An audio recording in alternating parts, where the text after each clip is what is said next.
बिस्मिल्लाहिर्रहमानिर्रहीम। अस्सलाम वालेकुम दोस्तों, मैं हूं अकरम ख़ान और आप मेरा यूट्यूब चैनल देख रहे हैं अकरम ऑफिशियल 777। दोस्तों, आज की वीडियो में मैं आपको पाकिस्तान का एक सुपर हिट गाने की कंपोजिंग के बारे में बताने वाला हूं, और वो गाना है माही आवेगा धरती फुल्ला न सजावांगी। ये एक ऐसा सुपर हिट गाना था जो 1986 के अंदर फिल्म कैदी में पिक्चराइज किया गया, और ऐसी जबरदस्त पिक्चराइजिंग की गई कि दुनिया हैरान रह गई। आज की मैं इस वीडियो में आपको बताऊंगा कि ये गाना किस तरह पिक्चराइज किया गया था। जो दोस्त मेरे चैनल पर नए हैं, उनसे गुजारिश है कि आप मेरे चैनल को सब्सक्राइब कर दें और अपनी मोहब्बतों का सबूत दें। दोस्तों, वीडियो को आगे बढ़ाते हैं और मैं आपको बताता हूं कि ये जो गाना है माही आवेगा में धरती फुल्ला न सजावांगी, ये गाना मसूद भट्ट की फिल्म कैदी से लिया गया है, और इस फिल्म में जो हीरो थे वो सुल्तान राही थे,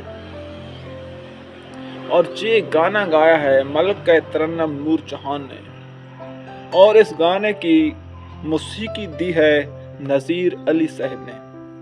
तो मैं आज की इस वीडियो में मैं आपको बताने वाला हूं कि इस गाने पर किस कदर मेहनत की गई और किस तरह ये सुपर हिट हुआ, और यही वो गाना था जिसकी वजह से 1986 के अंदर ये फिल्म सुपर हिट हो गई।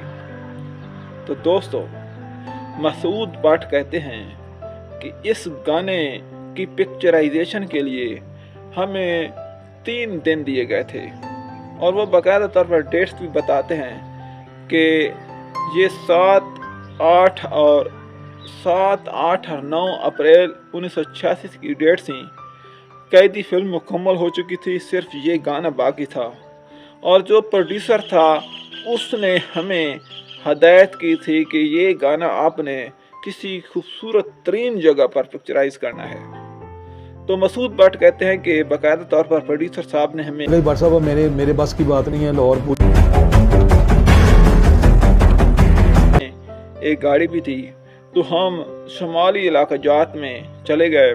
वहाँ पर कश्मीर, गवान, कलाम, सरगोदा के कुछ मखसूस मकामात और लाहौर में जितने भी खूबसूरत पार्क हैं सब हमने चेक किए, देखे, लेकिन कोई जगह पसंद ना आई। तो मसूद भट्ट कहते हैं कि उन्हीं दिनों में हमें एक मशहूर और मारूफ म्यूजिक डायरेक्टर मिले।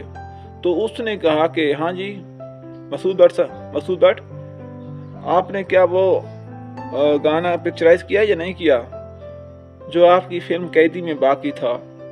तो मैंने कहा नहीं। तो उसने कहा क्यों नहीं? तो मैंने उसको जवाब दिया कि यार मुझे तो कोई खूबसूरत जगह मिली नहीं, मैं तो 3-4 दिन से फिर हूँ, जगह नहीं मिल रही। तो उस म्यूज़िक डायरेक्टर ने मुझे बताया कि मेरे घर में एक खूबसूरत लॉन है, आप उस जगह पर आ जाएं, तो उम्मीद है आपको वो जगह पसंद आ जाएगी। तो मसूद भट्ट साहब कहते हैं कि मैं उसके साथ चला गया, जगह देखी तो वाकई वो जगह मुझे पसंद आ गई, और इसके बाद दूसरे दिन हम उस जगह पर पहुंच गए। तो पहले दिन हमने फूल की पत्तियों का बंदोबस्त किया। इस गाने में बहुत सी फूल की पत्तियों की ज़रूरत थी। तो मसूद भट्ट कहते हैं कि पहले दिन पूरे लाहौर शहर में हम घूमे, लेकिन फूल की पत्तियां कम पड़ गई। दूसरे दिन फिर हम गाना पिक्चराइज करना चाहते थे, लेकिन फूल की पत्तियां फिर कम हो गई। करते करते हमें 3 दिन लगे, और तीसरे दिन इस गाने की जो पिक्चराइजेशन थी वो मुकम्मल हुई।